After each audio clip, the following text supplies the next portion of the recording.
परित्राणाय साधूनां विनाशाय च दुष्कृतां धर्म संस्थापनार्थाय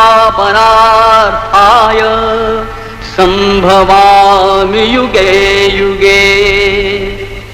स्वातंत्र्यवीर विनायक दामोदर सावरकर एक साक्षात धधकते अंगार। मातृभूमि के उत्थान की एक ही मनोकामना से नासिक जिले के भगूर गांव में जन्मे विनायक ने विदेश जाकर उच्च शिक्षा प्राप्त करने के बाद भी अपनी जीवनी को स्वतंत्रता के लिए न्यौछावर किया। नासिक जिले के कलेक्टर जैक्सन की हत्या के लिए सावरकर जी को 7 अप्रैल 1911 को काला पानी की सजा पर सेलुलर जेल भेजा गया। यहाँ भेजे स्वतंत्रता सेनानियों से जानवरों से भी बड़ी बदसलूकी की जाती थी। कोल्लू में बैल की तरह जूतकर सरसों, नारियल आदि का तेल निकालना, इसके साथ साथ उन्हें जेल के बाहर के जंगलों को साफ कर दलदली भूमि व पहाड़ी क्षेत्र को समतल भी करना होता था। उन्हें भरपेट खाना भी नहीं दिया जाता था। 2 बार का आजन्म कारावास यानी 50 सालों की अंडमान के काला पानी की सजा होने वाले सावरकर जी शायद इतिहास में एकमात्र उदाहरण होंगे। प्रतिभाशाली लेखक, ओजस्वी वक्ता और प्रखर बुद्धि की देन और देश के उत्थान के लिए हृदय में सदैव तिलमिलाहट होने के बावजूद भी हमारे भारत देश का दुर्भाग्य रहा है कि सावरकर जी के दूरदर्शी विचारों का, उनके स्वर्णिम नेतृत्व का लाभ हम स्वतंत्रता के बाद नहीं उठा पाए। शायद इतिहास और भारत की आने वाली पीढ़ियां हमारी इस अक्षम्य भूल को कभी माफ नहीं करेगी। लेकिन अभी भी सब कुछ खत्म नहीं हुआ था। सावरकर जी ने अपने विचारों को अपनी किताबों के जरिए आने वाली पीढ़ियों के लिए जतन कर रखा था। एक तरफ उन्हीं तेजस्वी विचारों को हमेशा हमेशा मिटाने के प्रयास जारी थे, तो दूसरी तरफ उन तेजस्वी विचारों की चिंगारी कभी कभी हवा में कहीं कहीं दिखाई दे रही थी। वो चिंगारी कोई सामान्य चिंगारी नहीं थी। एक धधकते अग्नि की तेजस्विता उसमें समाई थी।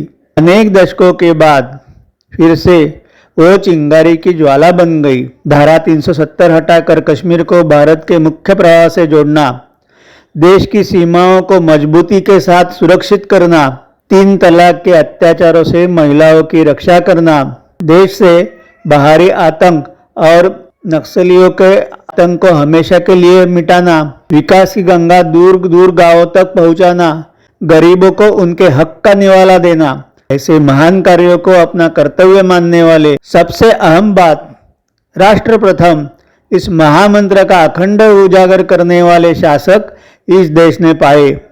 यही सावरकर जी के अविनाशी अजरामर होने का सबसे बड़ा प्रमाण है।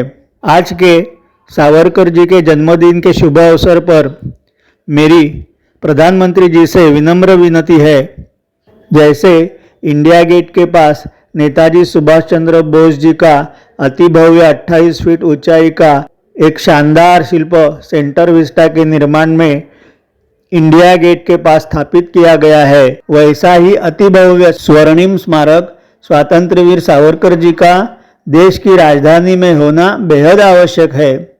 जिन विचारों को मिटाने की हरेक कोशिशें स्वतंत्रता के बाद की गई, उन विचारों की प्रेरणा से आने वाली पीढ़ियों में अखंड राष्ट्र चेतना जागृत करने का काम इस स्मारक के जरिए होगा। पूरे विश्व से नई दिल्ली आने वाले सभी पृथ्वी निवासियों को स्मारक प्रेरणा देगा। सावरकर जी के स्वर्णिम विचारों को जानने के लिए एक तरह से उन विदेशियों को भी मजबूर करेगा। आज हम भी अपने घरों में सावरकर जी के विचारों के बीजों को अपने नन्हे मासूम पीढ़ियों में बोएंगे, तो कल भारत माँ की रक्षा और उत्थान के लिए अनेकों वीर सावरकर हम जरूर निर्माण कर पाएंगे। भारत के इन महान सुपुत्र को उनकी जन्मतिथि पर आज मेरी शत शत वंदना। स्वातंत्र्यवीर सावरकर जी पर बहुत पहले, शायद 1916 में लिखी मेरी कविता मैं आज आपके सामने पेश कर रहा हूँ। कभी ना बुझ पाए ऐसी वो एक ज्वाला थे, मिटाने से भी ना मिट पाए ऐसी एक विचारधारा थे। भारत माँ को जीवन अर्पित, आज़ादी के लिए समर्पित, व्यापक जीवन दृष्टि, जीवन उन्नति के लिए समष्टि, लोहा भी जिन्हें ना काट सके, ना अग्नि भी कभी जला सके, था ऐसा विशुद्ध संन्यस्त जीवन। मन में भारत माँ का ही पूजन। स्वतंत्रता के लिए बड़े कष्ट उठाए, स्वतंत्रता में भी अपमान ही पाए। आंखें बंद करके देखते हैं उन्हें, सूर्य तेज भी अंधेरा ही दिखलाए। घने अंधेरे में चलते बीती कई सदियां, जनमानस में फिर गूंज उठी सूर्य तेज की गरिमा। स्वतंत्रता के 50 सालों बाद वीर सावरकर जी के तेजस्वी विचारों का फिर से ऐसा तूफान आया। स्वातंत्र सूर्य की तेजस्विता से भारत विश्व में जगमगाया, भारत विश्व में जगमगाया।